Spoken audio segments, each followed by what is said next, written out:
Matapos ang sunog at gulo sa San Nicolas, si Rina ay dinala sa Maynila at isinailalim sa psychiatric observation. Wala siyang matandaan basta't tulala siya at madalas nagsusulat ng mga simbolong hindi niya alam kung saan natutunan. Dinalaw siya ng isang kilalang parapsychologist na si Dr. Gonzales. Nais nitong imbestigahan si Rina sapagkat ang aura niya ay hindi pangkaraniwan, parang dalawa ang kaluluwa.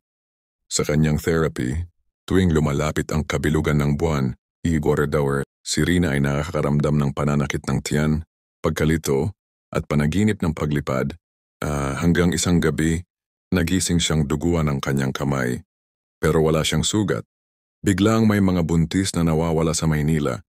Sa CCTV footage, may babaeng lumilipad sa gabi. Ang katawan ay kalahati lang. At parang si Rina ang kahawig dumalaw si Aling Feli, galing San Nicolas.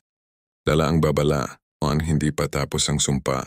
Hanggat buhay ka, buhay ang nilalang, dark kind. Bahagi ng sarili ni Rina na hindi niya matanggap. Pinuntahan ni Rina ang simbahan sa Maynila kung saan may librong Hating Lahi. Yun dito, kung hindi mapagsama ang dalawang kaluluwa sa isang katawan bago ang ikalawang, ang isa sa kanila ay magiging ganap na halimaw at mamumuhay ng mag-isa bilang bagong ina ng dilim. Sa kalagitnaan ng pananaliksik, isang revelasyon. Si Rina ay hindi tunay na anak. Ang tawat ng espiritu ng babaeng itim. Ang ina niya ay sinaniban nung ipinagbubuntis siya. Habang sinisikap ni Dr. Gonzales na paghiwalayin ang espiritu, mayon sa katawan ni Rina gamit ang sinaunang orasyon, nagpakita ang ikalawang katawan, isang buong imahe ni Rina, ngunit itim ang mata, walang anino, at sumisigaw. Siya ang kahati.